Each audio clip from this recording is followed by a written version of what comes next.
오늘 시간에는 인류 최대의 사기극인가? 라는 제목으로 하나님 말씀 증거하도록 하겠습니다. 성도님들 혹시 사기당해 보셨습니까? 저는 당해봤습니다. 제가 한국에서 결혼하기 전에 교회에서 신학교 다니면서 이제 전도사로 사역을 하고 있을 때였습니다. 제가 이제 그 교회 처음 이제 부임을 했고 이제 사역을 하게 됐던 겁니다. 어느 날 교회에 처음 보는 낯선 남자분이 오셨습니다. 그리고 좀 도와줄 수 있냐고 말씀을 하셨고 이야기를 듣게 되었는데 참 기구한 인생 스토리였습니다.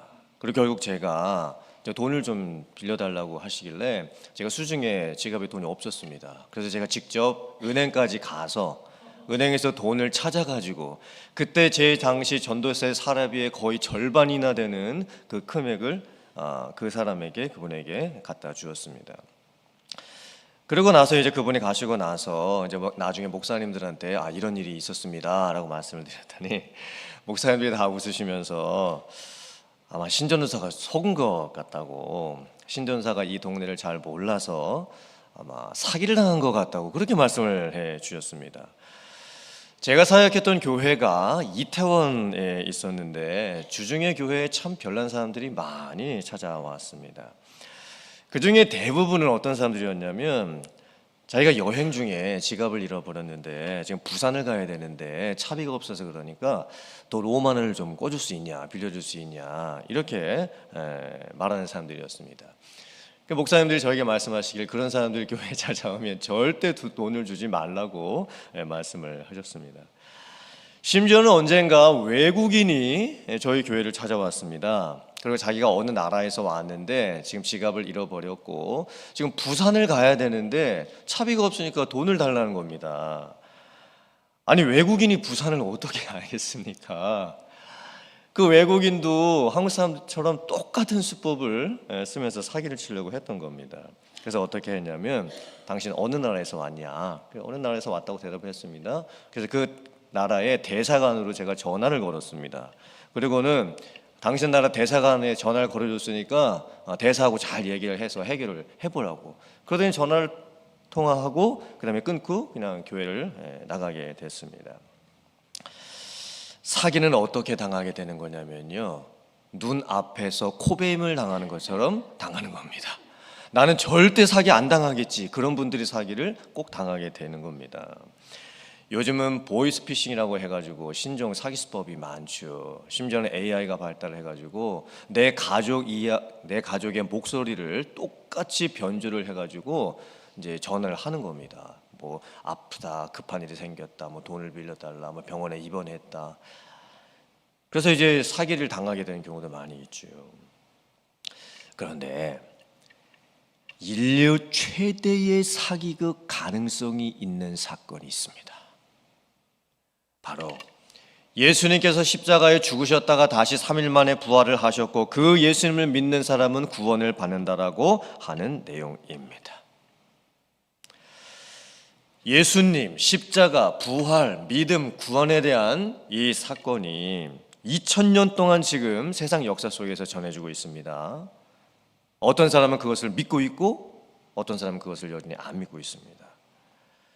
그렇다면 예수님, 십자가, 부활, 믿음, 구원에 대한 이 사건은 수천 년 동안 인류 전체를 대상으로 사기를 치고 있는 인류 최대의 사기일까요?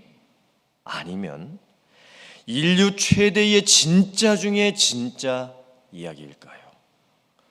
정말 최대의 인류 사기극인지 아니면 최고의 유일한 단 하나밖에 없는 구원을 받을 수 있는 유일한 복음에 대한 말씀인지 우리는 두 가지 중에 하나를 선택할 수 있어야 됩니다. 예수님께서 십자가에 죽으시고 부활하시고 난 이후에 약 15년 동안 예루살렘을 중심으로 해서 복음이 전해지게 되었습니다. 종교 지도자들은 예수님을 죽이면 다 끝날 줄 알았는데 그게 아니었습니다. 오히려 예수님 십자가, 부활, 믿음, 이 구원에 대한 복음은 사람들 사이에서 더 많이 퍼져나가게 되었습니다. 그때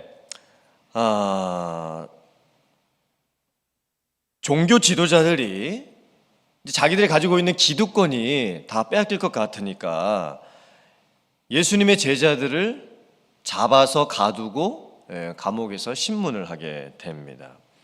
더 이상 예수님이라는 이름으로 아무것도 말을 하지 말아라. 엄포를 놓습니다. 그때 베드로와 제자들이 이렇게 대답합니다.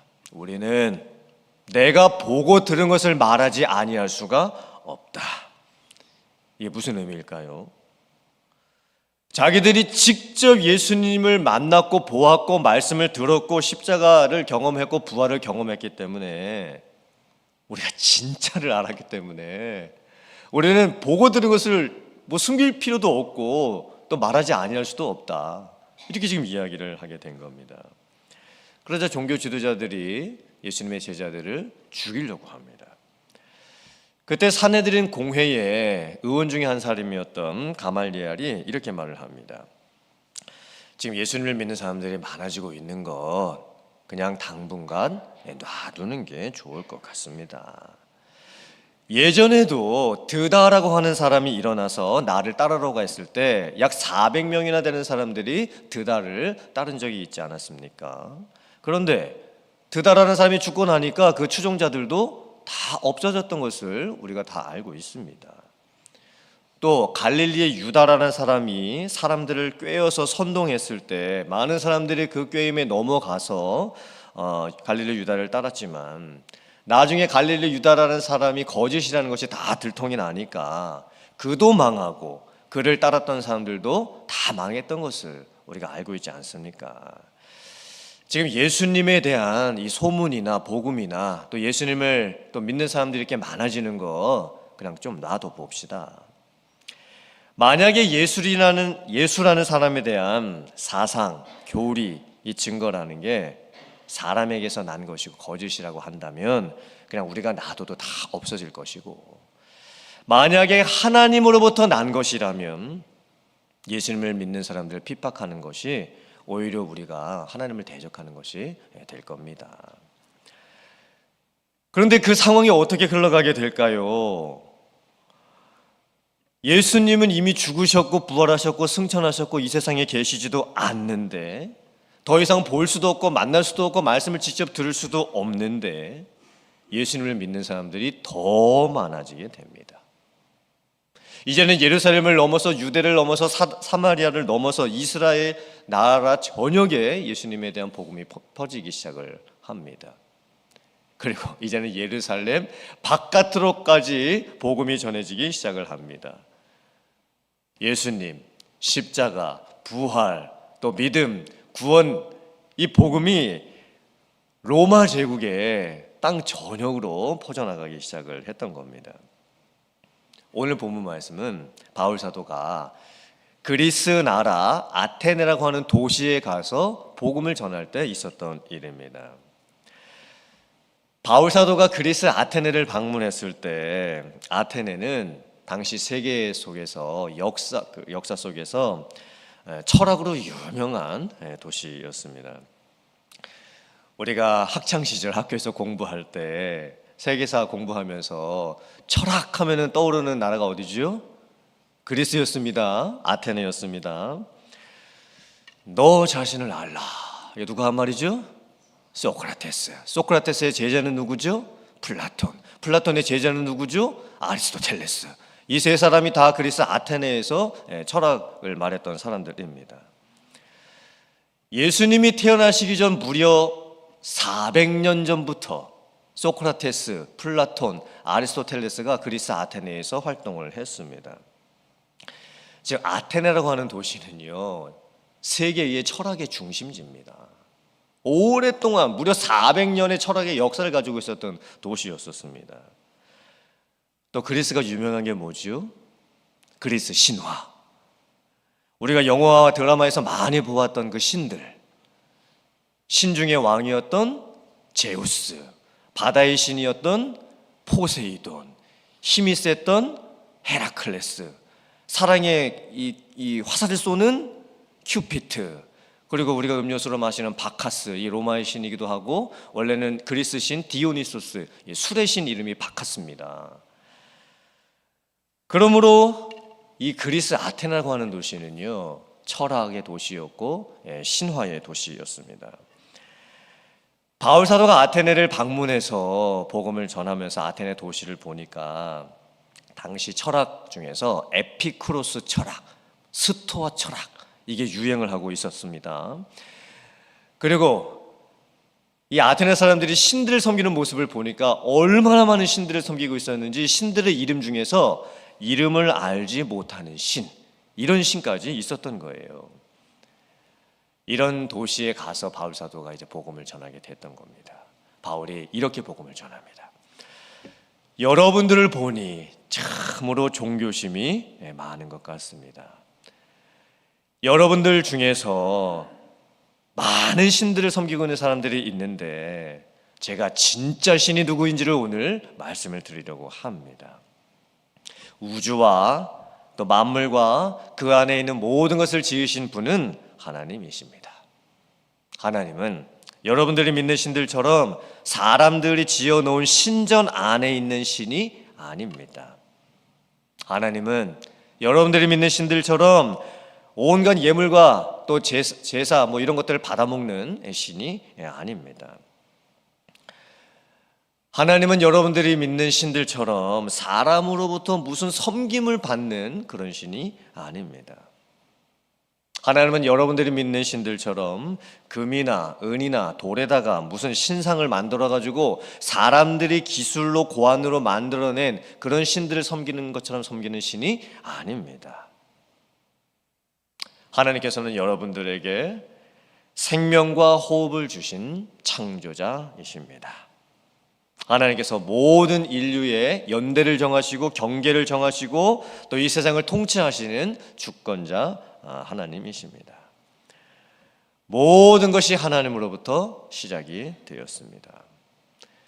여러분들이 지금까지 그리스 아테네에 살면서 많은 신들을 섬기고 있었던 것은 괜찮습니다. 하지만 이제 하나님께서 예수님을 세상에 보내주셨고 또 예수님께서 십자가에 달려 죽으심으로 말미암아 우리들의 모든 죄를 다 용서해 주셨고 또 죄의 결과는 사망인데 모든 죄인들은 다 죽어야 하는데 예수님께서 십자가에 달려 죽으심으로 말미암아 우리의 모든 죄를 다 용서해 주셨고 죄의 모든 그런 문제들을 다 해결을 해 주셨습니다. 그리고 예수님께서 부활하심으로 말미암아 죄와 사망의 권세를 정복하셨습니다. 하나님께서 공의로 이 세상을 이제 심판하실 날이 곧 있을 것입니다. 하나님은 이제 여러분들이 다 회개하고 예수님을 믿고 구원받기를 원하십니다. 이렇게 복음을 전한 거예요. 그랬더니 사람들의 반응이 뭘까요? 첫 번째 반응은 조롱하는 반응이었습니다. 무슨 말도 되지 않는 소리냐, 우리한테 지금 사기를 치려고 그러는 것이냐, 어떻게 예수라는 사람이 죽었다가 다시 3일 만에 살아날 수가 있는 것이냐, 우리가 많고 많은 신들의 이야기를 들어봤지만, 철학 이야기를 들어봤지만 십자가 부활에 대한 이야기는 우리가 처음 들어본다. 이게 진짜냐? 아니면 사기치는 거냐? 이렇게 지금 반응을 합니다. 두 번째 반응은 무엇이냐면, 네가 하는 말은, 즉 바울 사도가 전했던 이 복음의 말은 우리가 지금까지 들어보지 못한 새로운 철학의 내용인 것 같은데 내가 지금은 도저히 믿지를 못하겠다. 그런데 내가 관심이 좀 가니까 나중에 시간이 되면 내가 한번 다시 들어보겠다.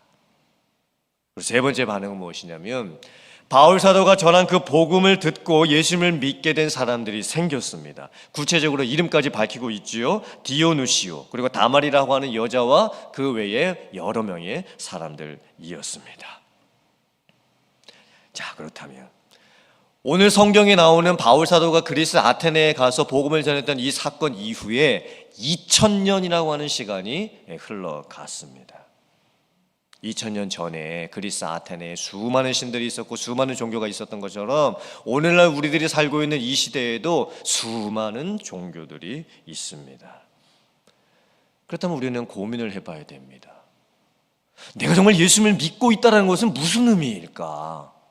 그리고 지금 이 기독교라고 하는 것이 인류 최대의 사기극이고, 내가 만약에 예수님을 믿고 있다라고 하지만 이게 혹시나 2000년 동안에 이 사람들을 속이고 있는 이 사기극에 내가 지금 휘말려 있는 것은 아닌가? 그리고 다른 한편으로 보면 만약에 내가 믿고 있는 예수님과 십자가, 부활, 믿음, 구원이 진짜라고 한다면 이 세상에 있는 모든 종교들은 다 거짓이고 오직 유일한 복음만이 진짜라고 한다면, 그리고 그 복음을 내가 듣고 예수님을 믿게 되었다라고 한다면 그 의미는 나에게 도대체 무엇일까? 우리들도 세 가지 중에 하나의 반응이 있어야 되겠죠. 첫 번째는 못 믿겠다. 이거 사기인 것 같다. 두 번째는 관심은 가는데 지금은 못 믿겠으니까 나중에 한번 더 들어보겠다. 세 번째는 믿고 구원을 받고, 그리고 단 하나밖에 없는 유일한 복음의 진리를 내가 받음으로 인해서 예수님을 믿고 구원받았다라고 하는 그 증거, 또 확신을 가지고 살아가는 것입니다. 그럼 여러분은 어떤 반응을 보이고 계시는 겁니까? 이 세 가지 중에 여러분들 지금 무슨 반응을 보이고 계십니까? 자, 앞에 있는 화면을 보시고 고린도전서 8장 5절, 6절, 그리고 사도행전 4장 12절 말씀 같이 봉독해 보겠습니다. 시작. 비록 하늘에나 땅에나 신이라 불리는 자가 있어 많은 신과 많은 주가 있으나 그러나 우리에게는 한 하나님 곧 아버지가 계시니 만물이 그에게서 났고 우리도 그를 위하여 있고 또한 한 주 예수 그리스도께서 계시니 만물이 그로 말미암고 우리도 그로 말미암아 있느니라. 다른 이로서는 구원을 받을 수 없나니 저나 사람 중에 구원을 받을 만한 다른 이름을 우리에게 주신 일이 없음이라 하였더라. 아멘이십니까? 성경은 선포합니다. 세상에 많은 신이 있고 많은 종교가 있지만 오직 구원에 이를 수 있는 것은 예수님밖에 없다. 다른 것으로는 우리가 구원을 받을 수가 없다. 오직 예수님만이 구원에 이르는 유일한 길이고 진리이고 생명이다. 그렇다고 한다면 이 세상에 여전히 많은 종교들이 있는데 그러면 기독교도 그 많은 종교 중에 그냥 하나인 것일까요? 그리고 그 종교들이 말하는 각자의 구원이 있는데 어떤 종교를 선택하든 뭐 각 종교가 말하는 그 구원을 내가 받게 되면 괜찮은 것일까요? 세상 모든 종교들하고 사실 기독교는 종교라고 할 수가 없습니다. 사회적 관점에서 봤을 때는 뭐 기독교를 종교 안에 포함시킬 수도 있겠죠. 그런데 이 세상에 있는 종교들하고 이 복음, 성경이 말씀하고 있는 이 복음의 궁극적인 차이가 무엇일까요? 왜 복음만이 진짜이고 예수님만이 진짜가 되시는 걸까요? 자, 가장 중요한 차이는 행위로 구원을 받느냐, 은혜로 구원을 받느냐의 차이입니다. 이 세상 종교를 보면요, 그 종교가 말하는 구원을 얻기 위해서 다 사람이 무엇을 해야 한다라고 가르칩니다. 불교가 말하는 구원은 무엇이냐면 열반에 이르는 겁니다. 해탈에 이르는 겁니다. 이 세상의 모든 번뇌를 다 벗어버리고 열반의 지경에 올라가는 것, 그게 불교가 말하는 구원입니다. 그 구원을 얻으려면 불교에서는 뭘 해야 된다고 가르치죠? 돌을 닦아야 된다고 가르치는 겁니다. 힌두교에서 말하는 구원은 무엇이냐면 신하고 나하고 하나가 되는 겁니다. 그러니까 내가 신이 되는 거예요. 내가 신적인 존재처럼 돼가지고 신과 내가 합일이 되는 게 구원입니다. 역시나 힌두교에서는 그런 구원을 얻기 위해서 뭘 해야 된다고 가르치죠? 극도의 몸을 이렇게 막 힘들게 하는 고행, 그걸 해야 된다고 이제 가르치는 겁니다. 명상을 해야 되고 요가를 해야 된다고 이제 가르치는 겁니다. 또 이슬람교에서 말하는 구원, 5행을 해야만 얻을 수가 있습니다. 5가지 행동, 5행. 알라가 유일한 신이라고 하는 신앙 고백을 해야 되고, 하루에 5번씩 기도해야 되고, 착한 일 선행을 많이 해야 되고, 또 금식을 해야 되고, 성지 순례, 메카에 가가지고 성지를 순례해야 됩니다. 이 세상에 있는 모든 종교를 보면요, 그 종교가 말하는 구원을 얻기 위해서 사람이 돌을 닦든지, 내가 착하고 선한 일을 많이 하든지, 공덕을 쌓아놓든지, 정말 다른 사람들하고 비교할 수 없을 만큼 어떤 특별한 뭔가를 해야만 그 종교가 말하는 구원에 이룰 수가 있는 겁니다. 다 행위로 받는 구원이죠. 사람이 행위로 받는 구원입니다. 그런데 성경은 이렇게 선포합니다. 하나님께서는 우리에게 무엇인가를 하라고 하지 아니하시고 하나님께서 우리의 구원을 위해서 하나님께서 모든 것을 행하셨습니다. 하나님께서 우리의 구원을 위해서 하나님께서 무슨 일을 해주셨을까요? 예수님을 세상에 보내주셨죠. 그리고 예수님께서 내 죄를 담당하시고 십자가에 달려 죽게 하셨습니다. 원래는 내가 내 죄값을 치르고 내가 죽어야 되는 게 맞는데 하나님께서는 나보고 뭘 하라고 하지 아니하시고 예수님을 세상에 보내시고 나를 대신해서 예수님을 십자가에서 죽이시고 그리고 내 모든 죄를 용서해 주셨다고 말씀을 하시는 겁니다. 하나님께서 우리를 구원하시기 위해서 하나님께서 하신 일은 값싼 구원이 아닙니다. 엄청난 대가를 치르게 되는, 하나님께서도 독생자 예수 그리스도를 세상에 보내신 것이고 예수님께서도 십자가에 달려 죽으심으로 말미암아 생명의 대가를 내어놓아 주셨던 거예요. 우리 보고는 아무것도 하지 말라고 하시고는 하나님께서 모든 것을 다 행해 놓으셨습니다. 그리고 나서 하나님께서 우리에게 요구하시는 것은 딱 하나밖에 없습니다. 믿음입니다. 하나님은 우리들에게 이렇게 물으십니다. 하나님께서 나를 창조하신 것을 네가 믿느냐? 아멘이십니까? 아멘. 예수님께서 나를 대신해서 십자가에 달려 죽으신 것을 네가 믿느냐? 나의 죄값을 예수님께서 십자가에 달려 죽으심으로 말미암아 다 치러주시고 내 모든 죄가 사함 받게 된 것을 네가 믿느냐? 우리가 믿습니다. 네, 믿습니다. 아멘. 이렇게 고백하게 되면 우리는 구원을 받습니다. 내가 받는 구원에 나의 노력, 나의 행위, 나의 수고가 하나도 들어가지를 않지요.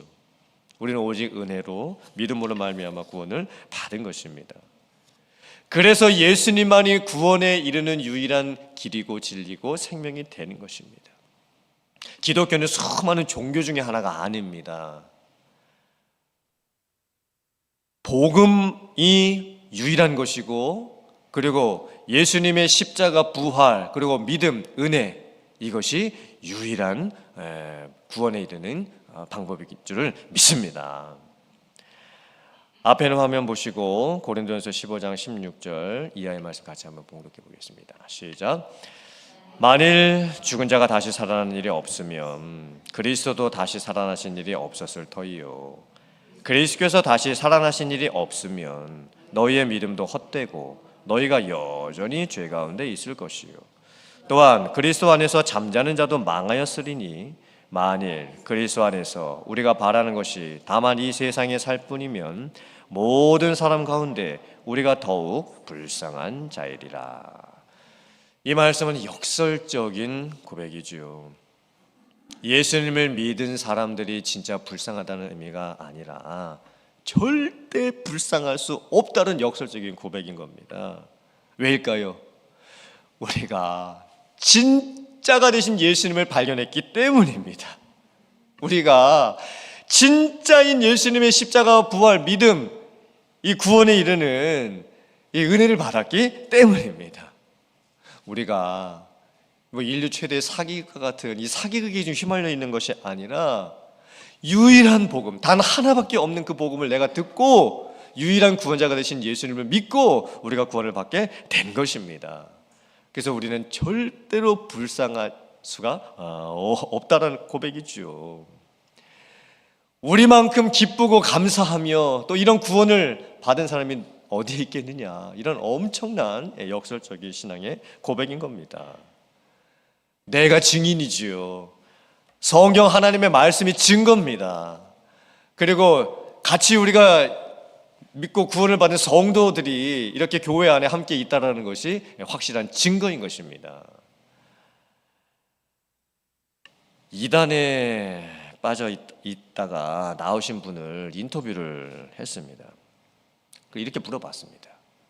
제3자가 우리들이 바깥에서 이단을 볼 때 정말 이단이 이상하다고 생각되는데 아니 도대체 그 이단에 왜 그렇게 많은 사람들이 빠지게 되는 것이냐, 그랬더니 그분이 이렇게 대답을 했다고 합니다. 이단은 가짜인데 가짜를 너무나 진짜처럼 이야기를 해가지고 믿게 되는 것이고 빠지게 되는 것이고, 교회는 진짜인데 진짜를 너무 가짜처럼 말하고 보여주니까 교회를 안 가게 되는 것입니다. 이게 너무 좀 의미심장한 말 아닙니까?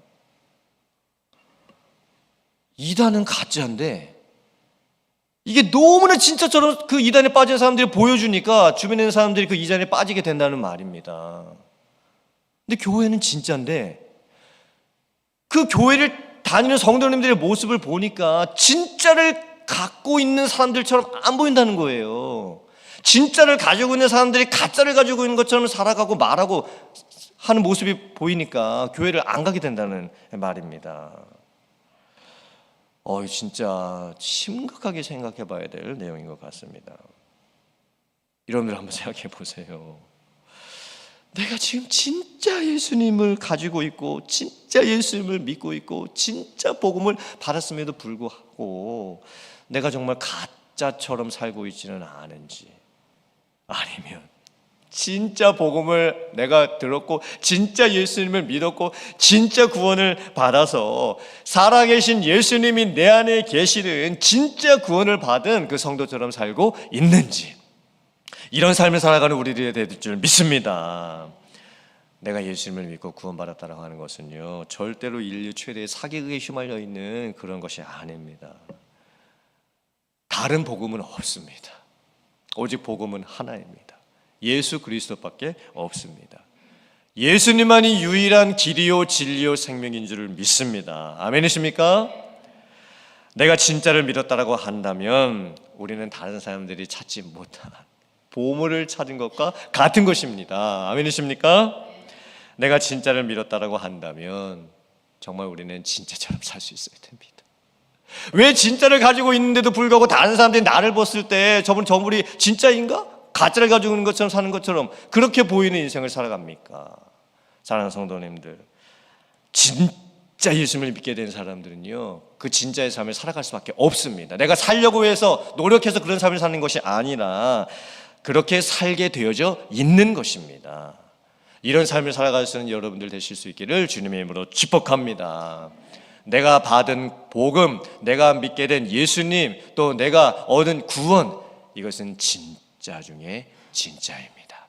너무나 확실한 증거들이 있는 것입니다. 절대 무효화될 수 없는 것입니다. 이런 확실한 복음 가운데 살아갈 수 있는 우리들이 되어야 될 줄 믿습니다. 내 안에 계신 예수님, 진짜 예수님을 내가 믿게 됐을 때 그 예수님과 함께 이 거짓된 세상 속에서 진짜가 무엇인지를 보여주면서 살아갈 수 있는 여러분들 다 되실 수 있기를 주님의 이름으로 축복합니다. 아멘.